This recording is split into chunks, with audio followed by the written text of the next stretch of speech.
Seorang korban luka ledakan petasan di Kebumen meninggal pada Kamis pagi.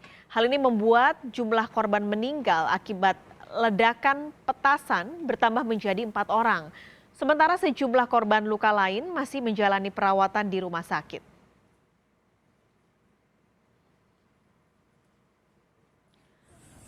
Menurut keterangan polisi, ledakan terjadi ketika 8 pemuda di Desa Ngabean, Kebumen tengah membuat petasan pada Rabu petang.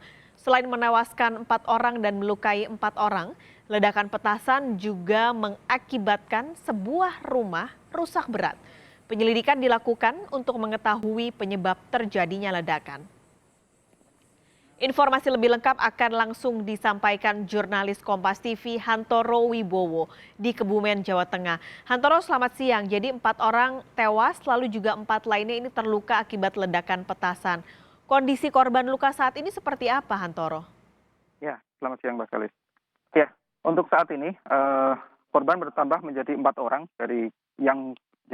total ada yang meninggal dunia sampai sampai saat ini. Jadi yang 2 itu meninggal di lokasi kejadian kemarin sore. Kejadian berlangsung sekitar jam 5 sore. Ada 2 orang meninggal dunia seketika itu. Kemudian 6 orang lainnya dilarikan ke rumah sakit. Kemudian 1 hanya mengalami luka ringan, yaitu salah satu anak pemilik rumah.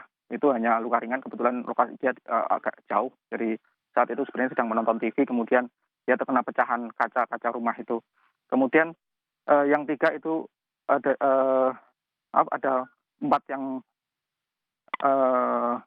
yang lain itu masih dirawat sampai malam tadi, itu masih dirawat di rumah sakit hingga kemudian pagi tadi salah satu korban meninggal dunia, yaitu sekitar jam 8 pagi.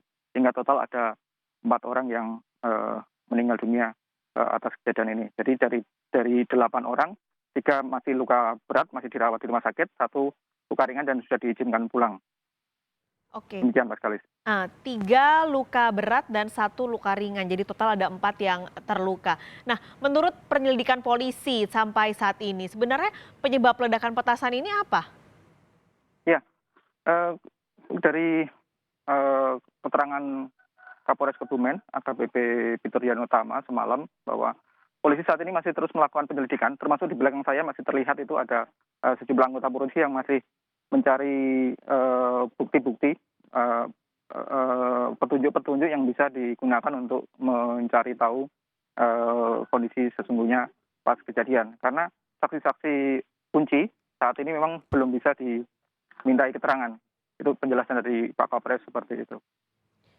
Jadi penyelidikan masih dilakukan karena masih menunggu saksi-saksi kunci yang juga akan dimasukkan ke dalam penyelidikan polisi untuk mengetahui penyebab ledakan. Terima kasih laporan Anda langsung dari Kebumen, Jawa Tengah, jurnalis Kompas TV Hantoro Wibowo.